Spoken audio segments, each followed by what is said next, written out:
அறிவும் அருள்வாக்கு காணொளி நேயர்களுக்கு வணக்கம்.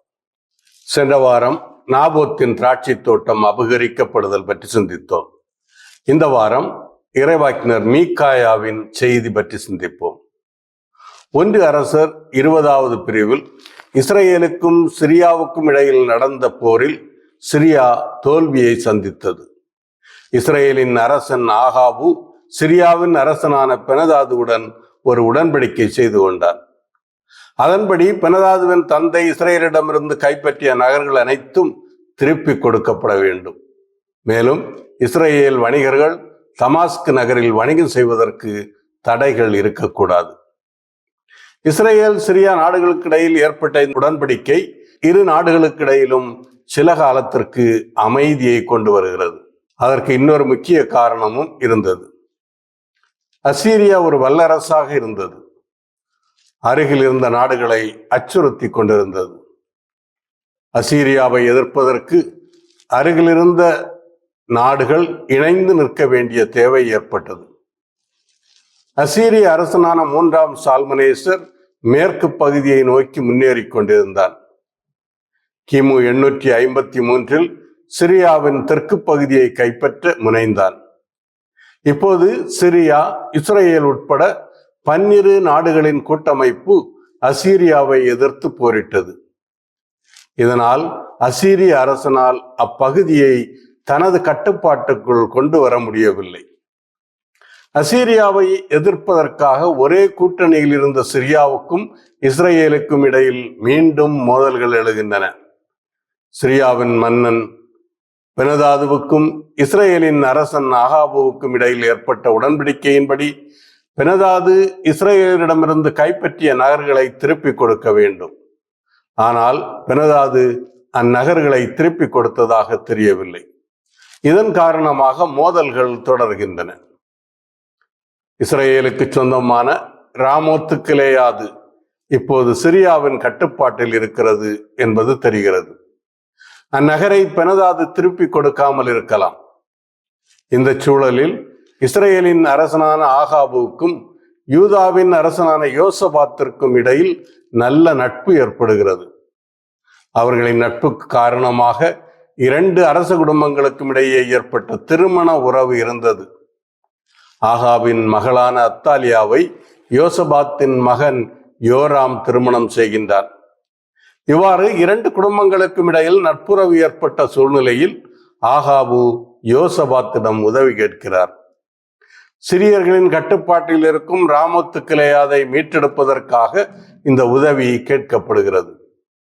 அரசன் யோசபாத்து ஆகாபுடன் போருக்கு செல்ல செய்கின்றார். நீரும் நானும் ஒன்றே, உம் மக்களைப் போலவே என் மக்களும், உம் குதிரைகளைப் போலவே என் குதிரைகளும் என்கின்றார். யூதாவின் அரசன் ஆகாபுடன் போருக்கு செல்ல ஒத்துக்கொண்டாலும் ஆண்டவரின் விருப்பம் என்ன என்பதை அறிய விரும்புகின்றார். எனவே ஆகாபுவிடம் ஆண்டவரின் வாக்கு யாது என்று இன்று நீர் கேட்டறிய வேண்டும் என கூறுகின்றார். ஆகாபுவின் அரண்மனையில் பாகாலின் இறைவாக்கினர்கள், அசேராவின் இறைவாக்கினர்கள் என அரசு ஈசபேலினால் பராமரிக்கப்படும் இறைவாக்கினர்கள் ஏராளமான பேர் இருக்கின்றார்கள்.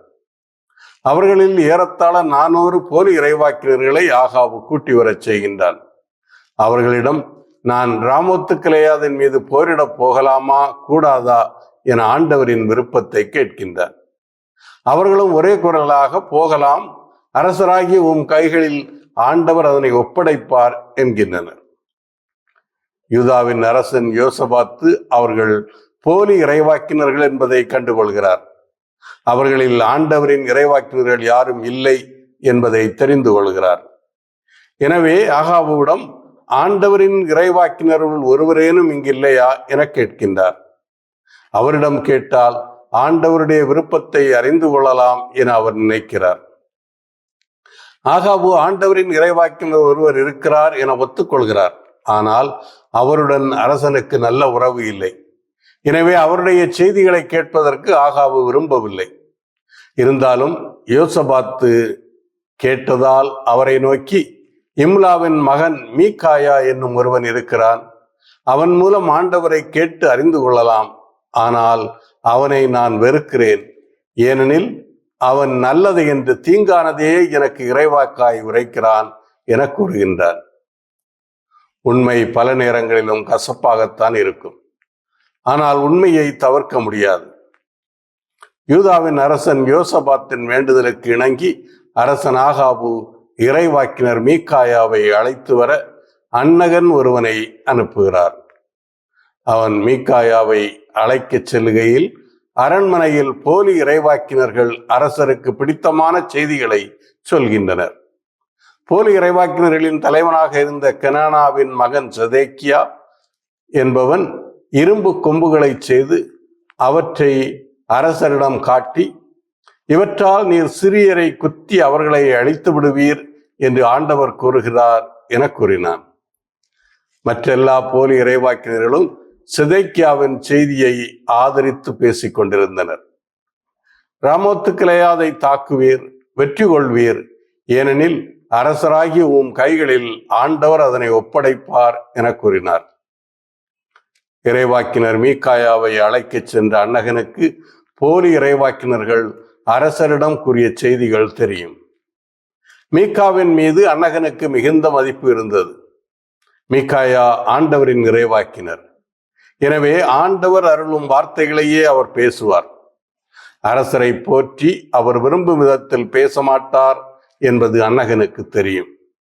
மீகாயா கூறும் இறைவாக்குகள் அரசருக்கு எதிரானதாக இருந்தால் அரசன் இறைவாக்கினருக்கு எதிராக செயல்படலாம் என அன்னகன் நினைக்கிறார்.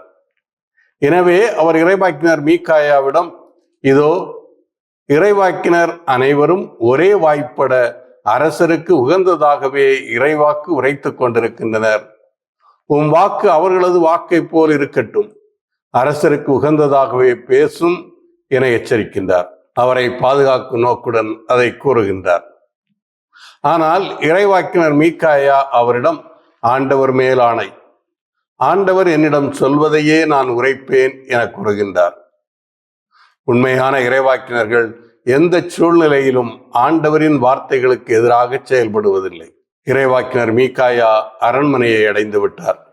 அரசனின் முன்னிலைக்கு அவர் வருகின்றார்.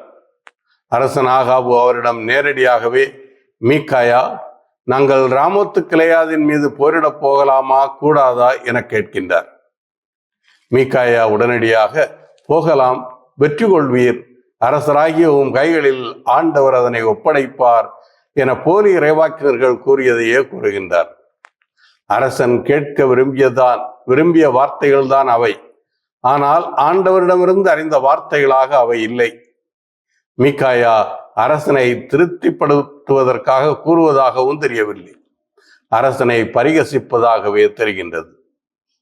போலி இறைவாக்கினர்களை அழைத்து பொய்ச் செய்திகளை கேட்கும் அவனை பழிப்பதாகவே மீகாயாவின் வாக்கு தெரிகிறது. மீகாயாவின் வார்த்தைகளில் உண்மை இல்லை என்பதை அரசன் எளிதில் அறிந்து கொள்கிறான். எனவே மீகாயாவிடம், ஆண்டவர் பெயரால் உண்மையை தவிர வேறெதையும் என்னிடம் சொல்லலாகாது என்று எத்தனை முறை உன்னை ஆணையிட வைப்பது என கூறுகின்றார். மீகாயாவுக்கும் அரசன் ஆகாபுக்கும் இடையில் இத்தகைய இறைவார்த்தை பரிமாற்றங்கள் ஏற்கனவே இருப்பது தெரிகிறது. மீகாயா இப்போது உண்மையை பேசுகிறார். ராமோத்து கிளையாதில் போருக்கு சென்றால் அரசன் அங்கே கொல்லப்படுவான் என்கிறார். ஆண்டவர் அந்த முடிவை ஏற்கனவே எடுத்து விட்டார் என்பதை அறிவிக்கிறார். ஆண்டவரின் முன்னிலையில் நிற்கும் இறைவாக்கினர் என்ற முறையில் ஆண்டவரின் திட்டத்தை அறிந்தவராக மீகாயா இருக்கிறார். அரசன் ஆகாபுவால் மீகாயாவின் வார்த்தைகளை ஏற்க முடியவில்லை.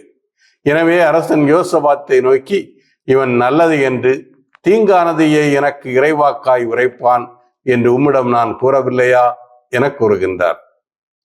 ஆண்டவரின் வார்த்தையை கேட்க விரும்பும் ஒருவன் அந்த வார்த்தைகள் தனக்கு சாதகமாக இருந்தாலும் பாதகமாக இருந்தாலும் அவற்றை ஏற்க வேண்டும்.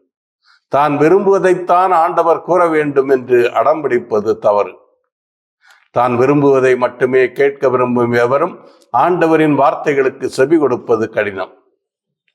இறைவாக்கினர் மீகாயாவின் வார்த்தைகளை ஏற்றுக்கொள்ள விரும்பாததால் அந்த வார்த்தைகள் நல்லவை என்று என ஆகாபு முடிவு செய்கின்றார். மீகாயா தொடர்ந்து பேசுகின்றார். ஆகாபு கொல்லப்பட வேண்டும் என்ற முடிவு ஆண்டவரின் சபையில் எவ்வாறு எடுக்கப்பட்டது என்பதை விளக்குகின்றார். ஆகாது, ராமோத்து கிளையாதற்கு போருக்கு செல்ல வேண்டும், அங்கே கொல்லப்பட வேண்டும் என்ற முடிவை எடுப்பதற்காக ஆண்டவருடைய சபை கூட்டப்படுகிறது. இறைவாக்கினரான மீகாயா அந்த சபையில் பார்வையாளராக நிற்கிறார். ஆண்டவருடைய சபையில் இருந்த உறுப்பினர்கள் பல்வேறு உத்திகளை கூறுகின்றனர். ஆனால் சபையில் இருந்த ஒரு ஆவி, நான் போய் அவனுடைய போலி இறைவாக்கினர் அனைவரின் வாயிலும் இருந்து கொண்டு பொய் உரைக்கும் ஆவியாயிருப்பேன் என்று கூறுகிறது. ஆகாபுவை கொல்வதற்கு அதுவே சிறந்த வழி என ஆண்டவர் முடிவு செய்கின்றார். ஆண்டவர் அந்த ஆவியிடம், நீ அவனை ஏமாற்றி வெற்றி காண்பாய், போய் அப்படியே செய் என அனுப்பி வைக்கிறார். இறைவாக்கினர் மீகாயா ஆண்டவர் இந்த முடிவை எடுத்ததற்கு சாட்சியாக நிற்கின்றார். இந்த செய்தியை ஆகாபுவிடம் கூறுகின்றார். ஆகாபுவின் அரண்மனையில் உள்ள போலி இறைவாக்கினர்கள் கூறுவது பொய்யான செய்தி. அவர்கள் அவ்வாறு பொய் சொல்லும்படி ஆவியை ஆண்டவர் ஏவி இருக்கின்றார். ஆண்டவர் உமக்கு தீங்கானவற்றையே கூறியிருக்கிறார் என மீகாயா உண்மையை ஆகாபுக்கு கூறுகின்றார். இறைவாக்கினர் மீகாயாவின் வார்த்தைகள் அரசன் ஆகாபுவை மட்டுமல்ல, அரண்மனையில் ஆகாபுவுக்கு ஆதரவாக பேசிய போலி இறைவாக்கினர்களையும் கோபப்பட வைக்கிறது. அவர்களில் எவரும் இறைவாக்கினர் மீகாயா கூறிய செய்திகளை நம்பவில்லை, ஏற்கவும் விரும்பவில்லை. அப்போது போலி இறைவாக்கினர்களின் தலைவனான கெனானாவின் மகன் செதேக்கியா மீகாயாவின் அருகே வந்து அவரை கன்னத்தில் அறைகிறான்.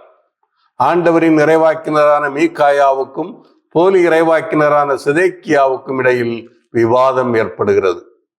ஆண்டவரின் ஆவி உன்னிடம் பேசும்படி எவ்வாறு என்னை விட்டுவிட்டு வந்தது என செதேக்கியா மீகாயாவிடம் கேட்கிறான். மீகாயாவும், நீ உன் அறைக்குள் ஓடி ஒளிந்து கொள்ளு நாளன்று அதை தெரிந்து கொள்வாய் என பதிலளிக்கின்றார். விவாதத்தில் ஒருவரை ஒருவர் விட்டுக் கொடுப்பதாக இல்லை. யார் கூறுவது உண்மை என்பது அவர்களின் வார்த்தைகள் நிறைவேறும் போதுதான் தெரியும். அப்போது ஆண்டவரின் இறைவாக்கினர் யார் என்பது வெட்ட வெளிச்சமாகும். மீண்டும் அடுத்த வாரம் சந்திப்போம்.